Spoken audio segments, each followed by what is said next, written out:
আচ্ছা, আপনাদের উদ্দেশ্য কি এখানে আসার? আমরা কাটোয়া বর্ধমান কাটোয়া আমোদপুর রেলওয়ে যাত্রী কমিটির পক্ষ থেকে আজ 16ই ডিসেম্বর 2018 কাটোয়া থেকে আমোদপুর পর্যন্ত 4টি স্টেশনে লাভপুর, কেন্দ্রেহার, কাঁদরা এবং পাচুন্দি স্টেশন মাস্টারকে ডেপুটেশন দিচ্ছি এই দাবিতে যে কাটোয়া আমোদপুর লাইনে একটি মাত্র ট্রেন চলে, তাও রবিবার চলে না, সোমবার অনিয়মিত। এই লাইনে অফিস টাইম সহ ন্যূনতম 6 জোড়া ট্রেন অবিলম্বে চালানোর দাবি আমাদের। প্রতিটা স্টেশনে টিকিট কাউন্টার চালু করার দাবি আমাদের। সুষ্ঠু যাত্রী পরিষেবার স্বার্থে রেলকে আরও সদর্থক ভূমিকা পালন করার দাবি আমরা জানাচ্ছি। প্রতিটা স্টেশনে স্টেশন মাস্টারকে এই দাবিতে আমরা আজকে ডেপুটেশন দিচ্ছি। আচ্ছা, আপনি কে বলছেন? আমি কাটোয়া বর্ধমান কাটোয়া আমোদপুর রেলওয়ে যাত্রী কমিটির যুগ্ম সম্পাদক সানি আজাদ। আচ্ছা, আপনাদের এই ফুলফিল করার জন্য আর কি পদক্ষেপ আপনারা গ্রহণ করছেন?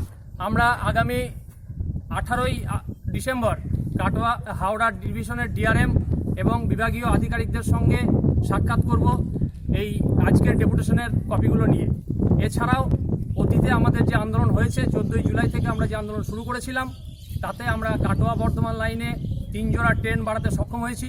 কাটোয়া 7 নম্বর প্ল্যাটফর্মের একটি নতুন ভেন্ডিং মেশিন টিকিট কাটার জন্য বসেছে এবং রেলওয়ে কর্তৃপক্ষ আমাদের কথা দিয়েছে খুব তাড়াতাড়ি তারা রেলের ম্যানুয়াল টিকিট কাউন্টারটা চালু করবেন।